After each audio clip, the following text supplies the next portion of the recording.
Yes, very good evening everyone. Today we are starting with the lecture number 4 for RPSC BADM. So please do join everyone. जल्दी से सभी लोग join कर लो ताकि session को start किया जा सके. Today's topic is for presentation that is called performance appraisal. जल्दी से सभी लोग ज्वाइन करिए.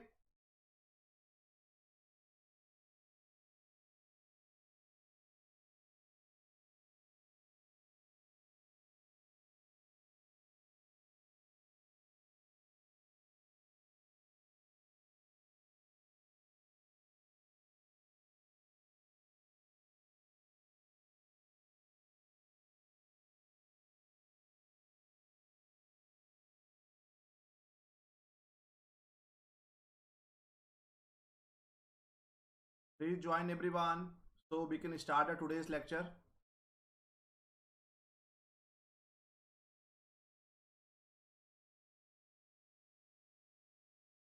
For all those candidates who are joining in the very first time, please do like and subscribe my channel. जो पहली बार ज्वाइन कर रहे हैं please like and subscribe my channel so you can get the notification whenever I will come online next time.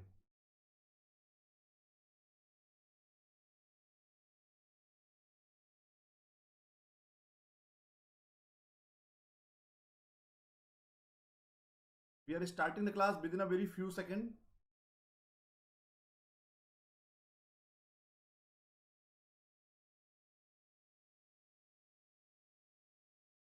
Yes. So today's presentation topic is performance appraisal. So all those candidates who are joining in the very first time, my name is Anubhav Singh. Since last 11 years, I am taking the classes for UGC NET in Management, Commerce and Economics. And I used to work with India's top teaching and research organizations like IIM Lucknow, Lucknow University, LPU, Amity University, SARDA, IFMTR, UP government. तो कई सारे UP government, state government और central government में काम कर चुके हैं. Mentored and guidance more than 1000+ candidate, 1000 से ज्यादा बच्चों को पिछले 11 सालों में नेट जेआरएफ क्वालिफाई करा चुके हैं मैनेजमेंट, कॉमर्स और इकोनॉमिक्स में. Crack the UGC net JRF 4 times in commerce and management. Publish more than 20 research paper in index journals like Scopus, TR, UGC care, UGC listed. MBA international business, MCOM IB, MA economics and PhD applied economics. बहुत लंबे समय से लगातार management, commerce, economics की net की classes पढ़ा रहे हो. कई सारे आयोग के असिस्टेंट प्रोफेसर की, AP की वैकेंसीज के लिए जब भी फॉर्म आए वाले, यूपी की बात करिए, छत्तीसगढ़ की बात करिए, मध्य प्रदेश की बात करिए, तो लगातार पढ़ा रहे हैं.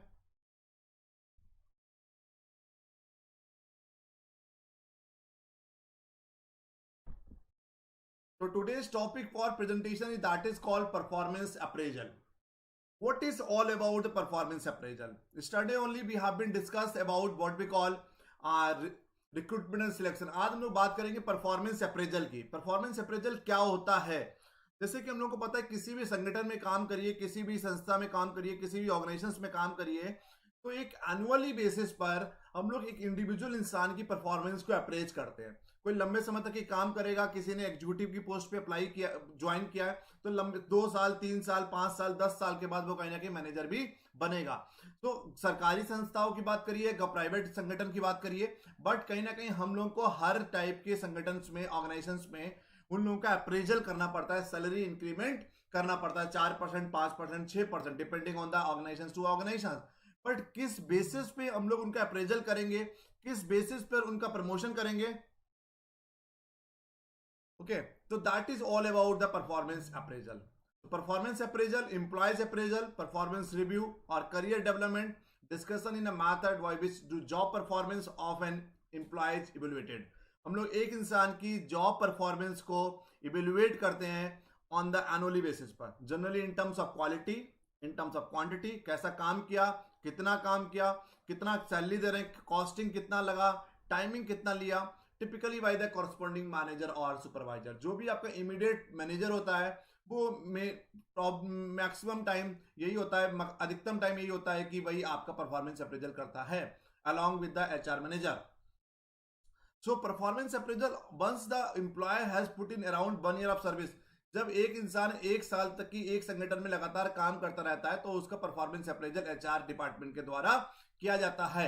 उसी परफॉर्मेंस अप्रेजल के बेसिस पे उसका प्रमोशन करते हैं हम लोग, उसको इंसेंटिव प्रोवाइड करते हैं, उनकी सैलरी डिसाइड होती है कितना इंक्रीमेंट देना है कितना इंक्रीमेंट नहीं देना है। तो performance appraisal is all about the appraisal of the individual performance. एक संगठन में जितने लोग भी काम कर रहे हैं उनके प्रदर्शन को, उनकी परफॉर्मेंस को जज करना, अप्रेज करना, इवेलुएट करना, that is called performance appraisal.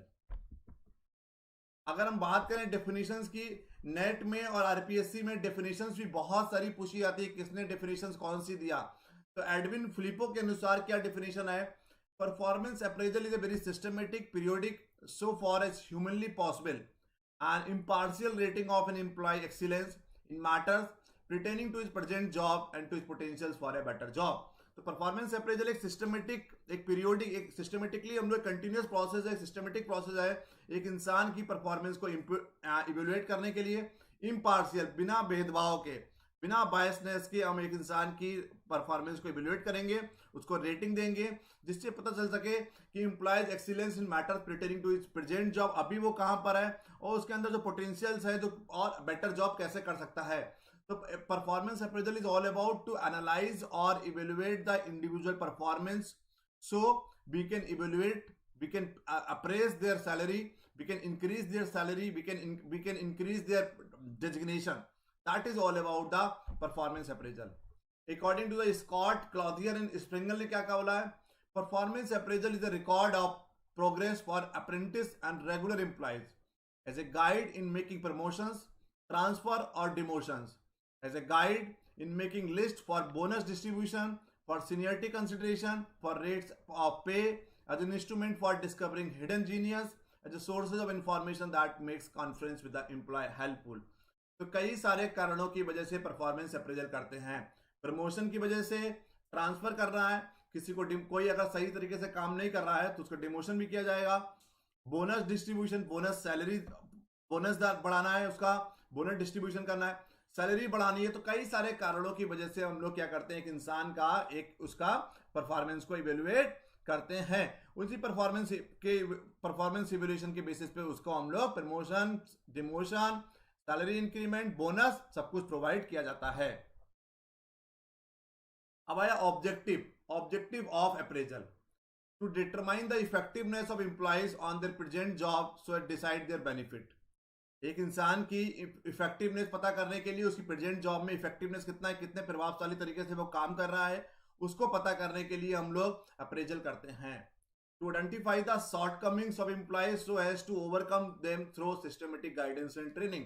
अगर कोई भी इंसान, कोई भी एम्प्लॉइज कहीं पर शॉर्टकमिंग्स आ रही है, कहीं पर उसकी कमजोरी है, कहीं पर वीकनेस है, तो उसको उसको कैसे पूरा करेंगे, उसको ट्रेनिंग प्रोवाइड करेंगे, सिस्टमेटिक गाइडेंस प्रोवाइड करेंगे, ताकि whatever the shortcoming they have will try to resolve those problems। जो भी उसको प्रॉब्लम्स आ रही हैं, जो भी ऑब्स्टिकल्स वो फेस कर रहा है, उन प्रॉब्लम्स को ओवरकम करेंगे कैसे, एक सिस्टमेटिक गाइडेंस प्रोवाइड करेंगे उसको और ट्रेनिंग प्रोवाइड करेंगे। To find out their potential for promotions and advancement, सीधी सी बात है, to find out their potential for promotions and advancement, उसका प्रमोशन करना होगा, एडवांसमेंट करना होगा, एक ये भी ऑब्जेक्टिव होता है अप्रेजल का। Purposes of performance appraisal. Performance appraisal help the management to take decision about the salary increase of an employee।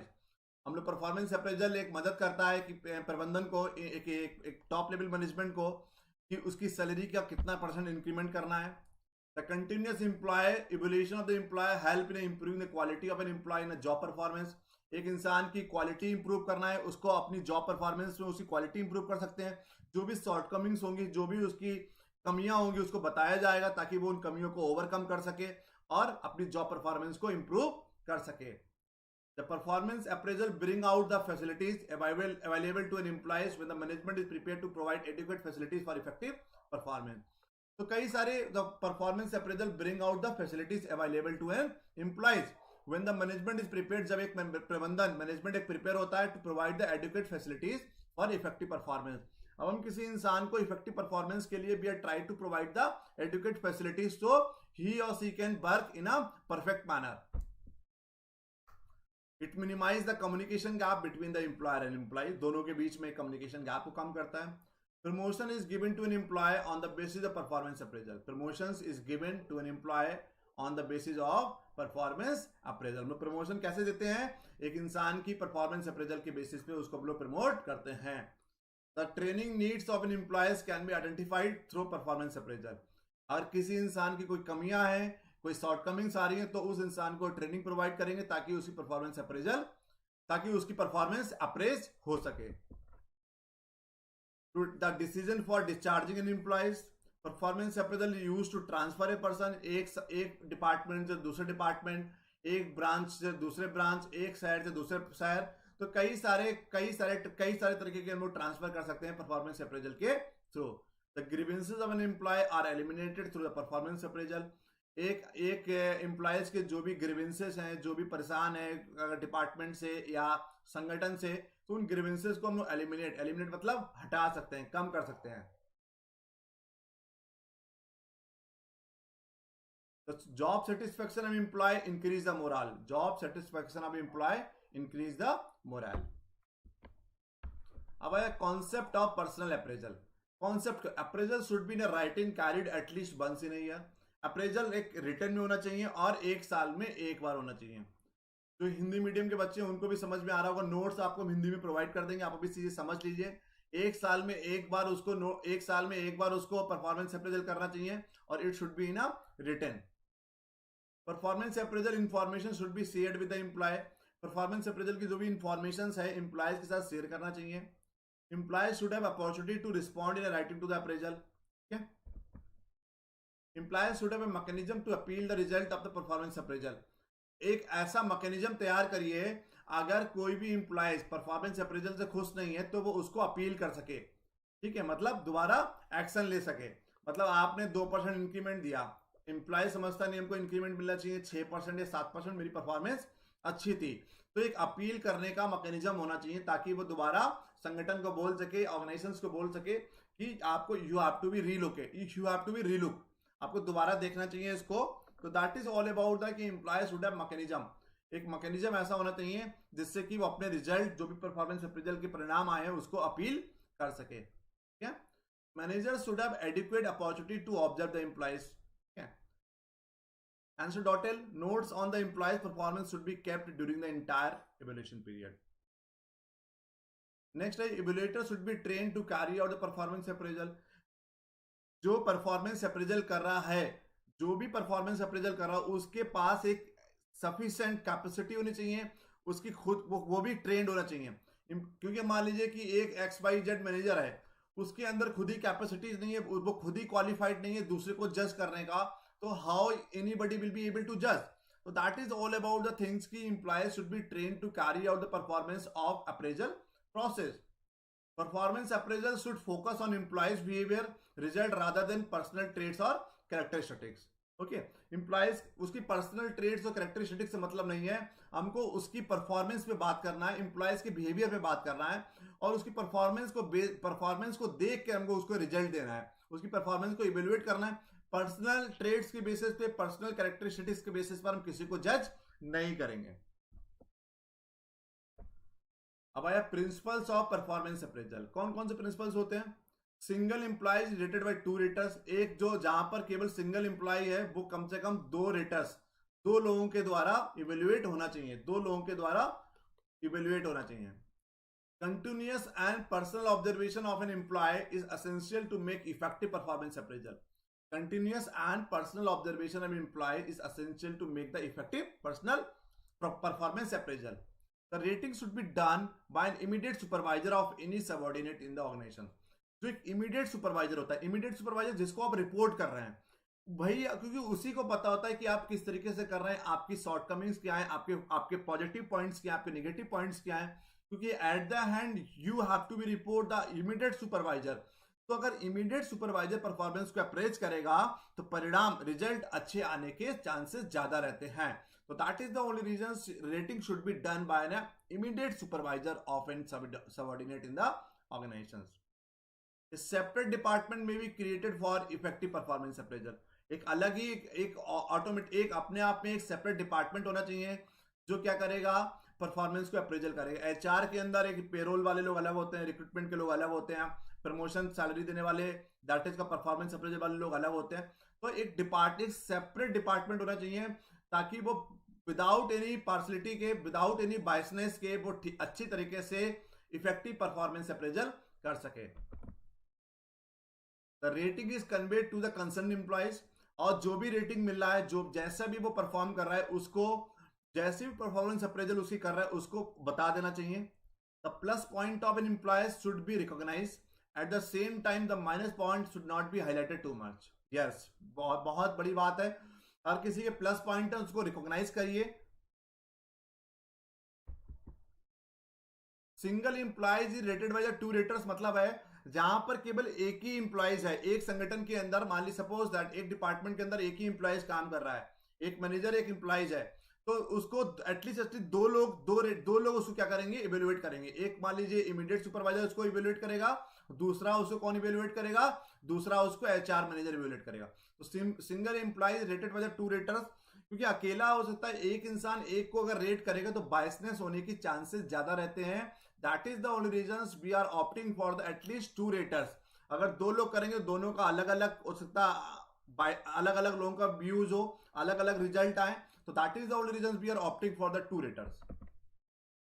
The management should create confidence in the mind of the employees. Yes, the standard for each job should be determined by the management. Yes, जो standard set करना है कि आपको मान लीजिए sales team में काम कर रहे हैं, आपको बोला था कि आपको एक महीने में 100 मार्कर सेल कर रहे हैं, तो स्टैंडर्ड कौन सेट करेगा, स्टैंडर्ड सेट करेगा टॉप लेवल मैनेजमेंट। ठीक है, तो standard always should be determined by the management, क्योंकि स्टैंडर्ड को ही हम लोग एक्चुअल परफॉर्मेंस से मैच आउट करेंगे। हमने आपको बोला था कि एक साल में आपको 500 मार्कर सेल करने, आपने अगर 500 से 550 कर दिए तो आपको इंसेंटिव मिलेगा, 450 करें तो आपकी डिमोशन होगा। तो दैट इज द थिंग कि आपकी स्टैंडर्ड कौन सेट करेगा, top level management. Separate printed form should be use for performance appraisal to each job according to the nature of the job. एक अलग अलग फॉर्म, सेपरेट प्रिंटेड फॉर्म हम लोगों को यूज करना चाहिए, अलग each job according to the nature of the job. जैसी जॉब है उसके जॉब के अनुसार अलग अलग फॉर्म फिल करवाएंगे अलग अलग लोगों से। यहां तक कोई डाउट, एक किसी को कोई डाउट प्रिंसिपल्स में, कॉन्सेप्ट में, ऑब्जेक्टिव में, पर्पस में? Anyone is having any doubt, please do tell me.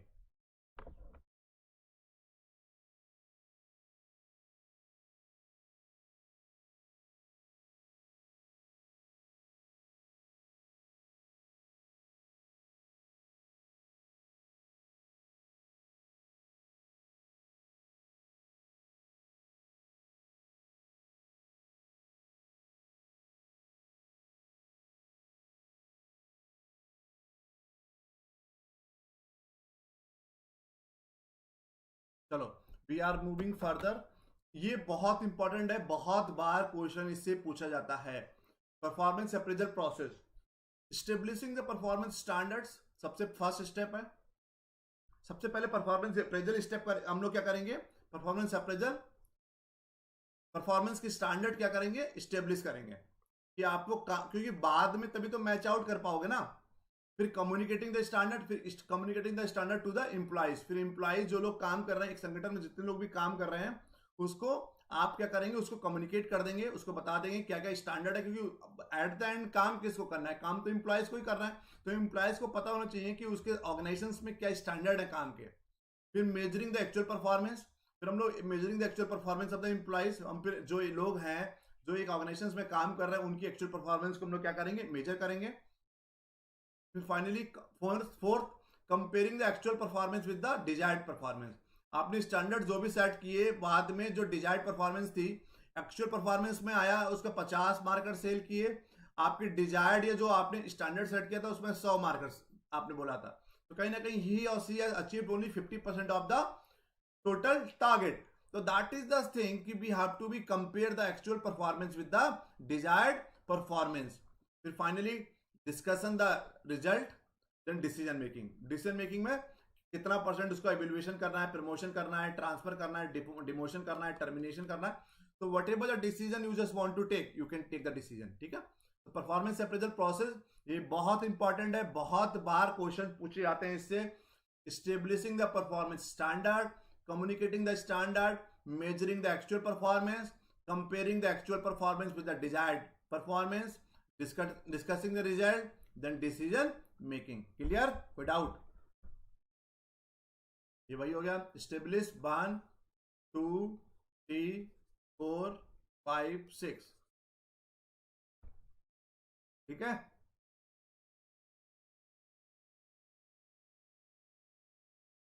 Without clear है ना.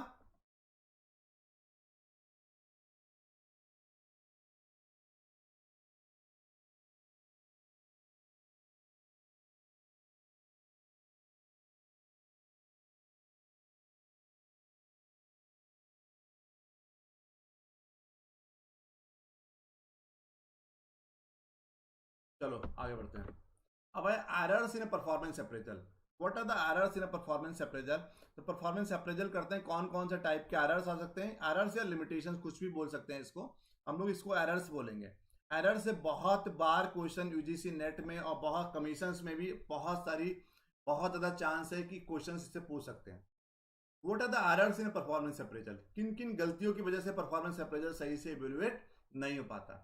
पहला हो गया हेलो इफेक्ट. हेलो इफेक्ट क्या होता है. In this case the superior appraise the person on certain positive qualities only. The negative traits are not considered. Such an appraisal will not give a true picture about the employees, and in some cases employees who don't deserve promotions may get it. तो hello effect क्या होता है. Hello effect में जो supervisor होता है या आपका जो इमीडिएट बॉस होता है वो केवल सर्टेन पॉजिटिव क्वालिटीज को. हॉर्न इफेक्ट और हेलो इफेक्ट में केवल यही डिफरेंस है. इसमें हम लोग निगेटिव क्वालिटीज को देखते हैं, इसमें हम लोग पॉजिटिव क्वालिटीज को देखते हैं. केवल पॉजिटिवली चीजें देखेंगे हम लोग और उन पॉजिटिव क्वालिटीज की वजह से हम लोग उसका क्या करेंगे, परफॉर्मेंस को इवेल्युएट करेंगे. तो ऐसे लोगों को भी और नेगेटिव ट्रेड्स को हम लोग क्या कर देते हैं, कंसीडर नहीं करते. तो ऐसे लोगों को भी अप्रेजल और प्रमोशन मिल जाता है जो एक्चुअली में डिजर्व नहीं करते हैं. तो क्योंकि अगर हम लोग किसी की परफॉर्मेंस को इवेल्युएट कर रहे हैं तो उसकी हमको ओवरऑल परफॉर्मेंस जज करना चाहिए. Whatever the negative point he और सी हैज या whatever the positive point जो भी है, नेगेटिव पॉइंट सब भी है, सबको कंसोलिडेट करके finally we should take the decision. वो फाइनली टेक डिसीजन लेना चाहिए ना. But what actually we do in halo effect, हम लोग केवल पॉजिटिव क्वालिटीज को देखते हैं. पॉजिटिव क्वालिटीज को देखने के बाद हम लोग नेगेटिव ट्रेड्स को कंसीडर नहीं करते और पॉजिटिव ट्रेड्स की बेसिस पे हम क्या करते हैं, उसको एम्प्लॉयज को प्रमोशन या अप्रेजल दे देते हैं. उसके चक्कर में क्या होता है, ऐसे लोगों को भी प्रमोशन मिल जाता है जो एक्चुअली में डिजर्व नहीं करते.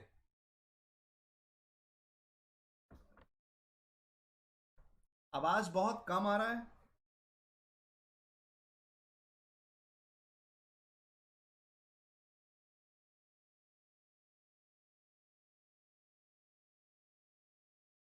मेरे मोबाइल में तो ठीक आवाज आ रहा है अविनाश जी. वॉल्यूम तेज करिए क्योंकि हम तो बहुत तेज बोल रहे हैं और आवाज भी ठीक आ रहा है.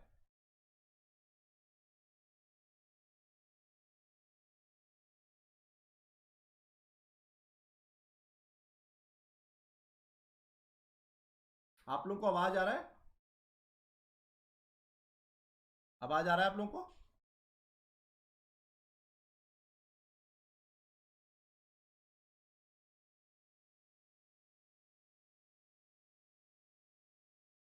ठीक है चलिए.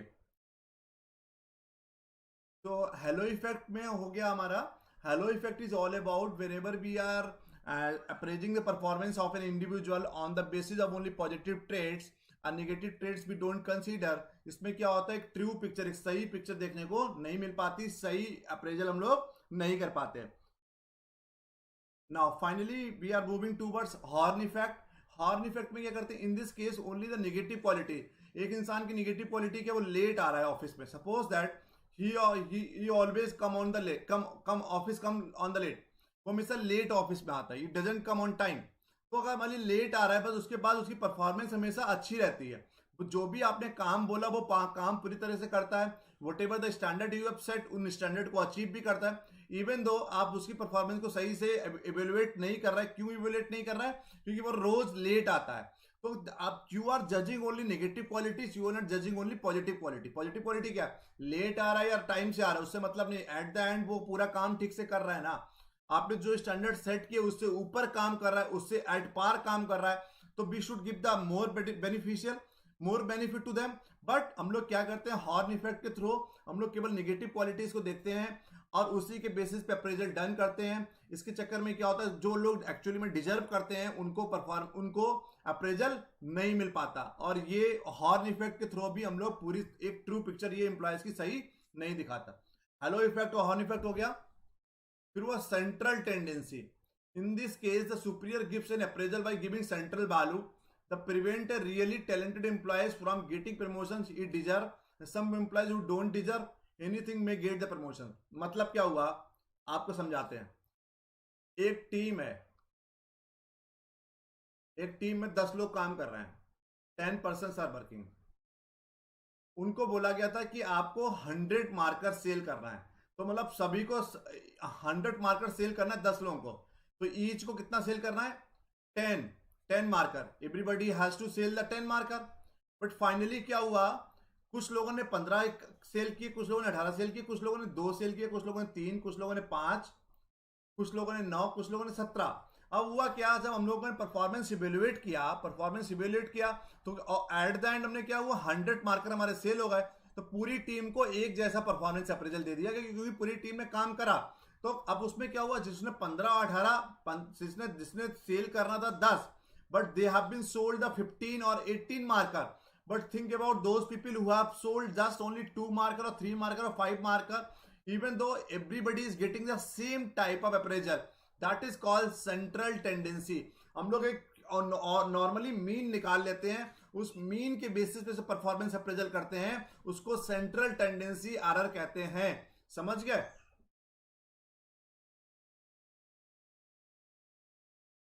कोई doubt? Anyone is having any doubt, please to tell me. अगला हुआ लीनियंसी और स्ट्रिक्टनेस। जैसे कि some bosses are lenient in grading their employees while some are very strict. Employees who really deserve promotions may lose opportunity due to the strict bosses, while those who may not deserve may get benefit due to the lenient boss.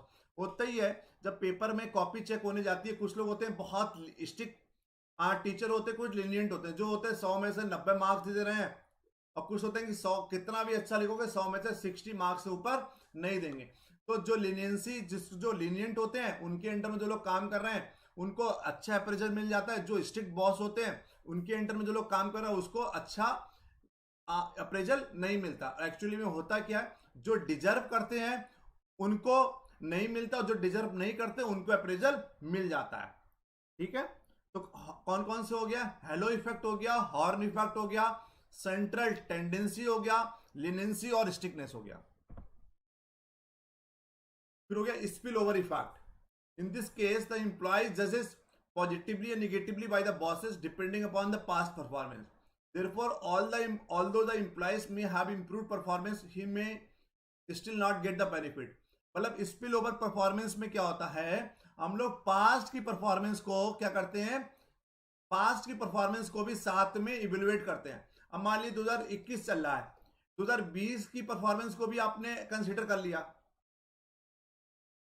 Rahul ji, इसमें central tendency में क्या है, central tendency में क्या है कि एक team में 10 लोग 15 लोग काम कर रहे हैं और उनको पूरी टीम को टारगेट दिया कि 100 मार्कर सेल कर रहे हैं। उसमें से कुछ ने तो मतलब 100 मार्कर सेल करना है 10 लोगों को, तो सभी को 10-10 सेल करना है। उसमें कुछ लोगों ने 15 सेल किए, कुछ लोगों ने 18 सेल किए, कुछ लोगों ने 20 सेल किए, बट कुछ लोग ऐसे हैं जिनको 2 सेल किए, किसी ने 3 सेल किए, किसी ने 5 सेल किए। उसमें क्या हुआ, सब बाद में फाइनली परफॉर्मेंस अप्रेजल हुई कि पूरी टीम ने तो 100 मार्कर सेल कर दिए, तो फिर फाइनली जब परफॉर्मेंस अप्रेजल हुई तो पूरी टीम का परफॉर्मेंस अप्रेजल एक जैसा हो गया। उसमें क्या हुआ, जिन्होंने अच्छा काम किया, जो रियली टैलेंटेड एम्प्लॉयज थे, जो डिजर्व करते थे, उनको तो मिलना चाहिए, उनको तो मिला। जिन जो डिजर्व नहीं करते थे उनको भी प्रमोशन मिल गया। That is all about the central tendency. Spill over पर इफेक्ट क्या होता है, हम लोग पास्ट की परफॉर्मेंस को भी जज करते हैं प्रेजेंट में इवेल्युएशन करने में।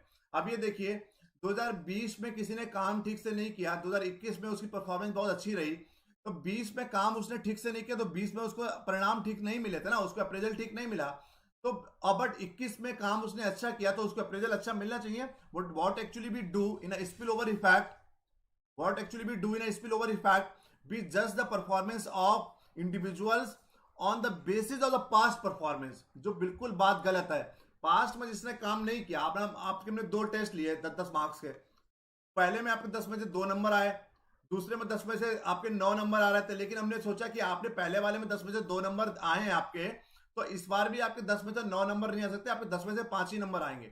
तो आपकी परफॉर्मेंस सेकेंड टाइम भी आपको सही से इवेलुएट नहीं किया, सही से अप्रेजल नहीं किया, that is called spill over effect. Next आया fear of losing subordinate and spoiling relations. कभी क्या होता है, many bosses don't wish to spoil the relation with their subordinate, therefore when they appraise the employees they may end up giving higher grades which are not required. कुल मिलाकर कुछ लोग होते हैं कि मेरा रिलेशन ना खराब हो सबॉर्डिनेट से, कि एक हेल्दी रिलेशन बना रहे, रिलेशन स्पॉइल ना हो, that is the only reason they are giving the very good grades. Simple सी बात है। फिर हुआ goodwill and techniques to be use. Sometimes a very strict appraisal may affect the goodwill between senior and junior। भाई same बात है यहाँ पर भी। Similarly, when different department in the same country use different method of appraisal, it becomes very difficult to compare the employees। Paper work and personal wise, कुछ लोग होते हैं appraisal involve a lot of paper work due to the work load of the HR department increase, personal bias and prejudice result in a bosses favouring certain peoples and not favouring others. तो इसमें हम लोग कुछ लोगों को favour करते हैं, कुछ लोगों को फेवर नहीं करते हम लोग, ठीक है। अब बताइए किसी में कोई doubt?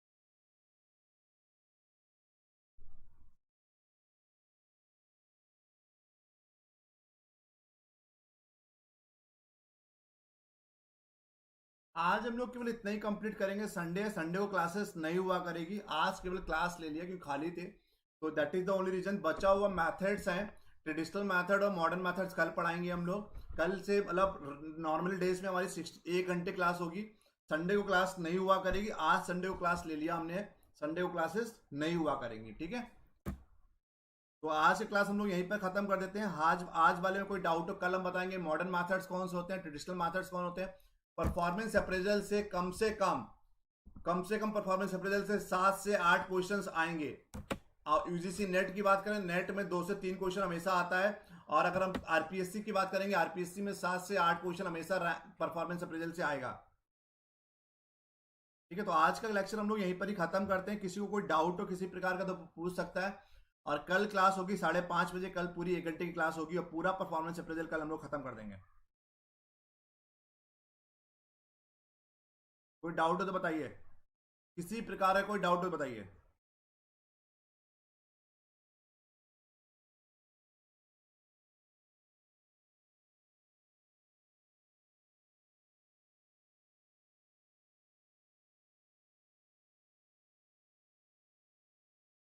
Rahul, Lakshmi, Ayushi, Shikha, Vivek, anyone is having any doubt, please do tell me।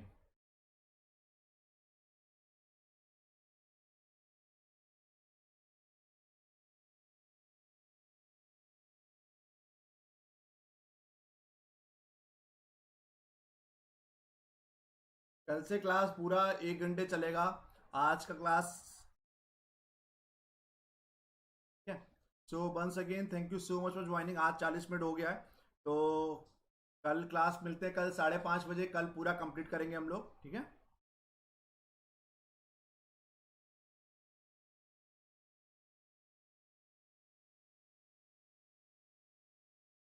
चलो बंद।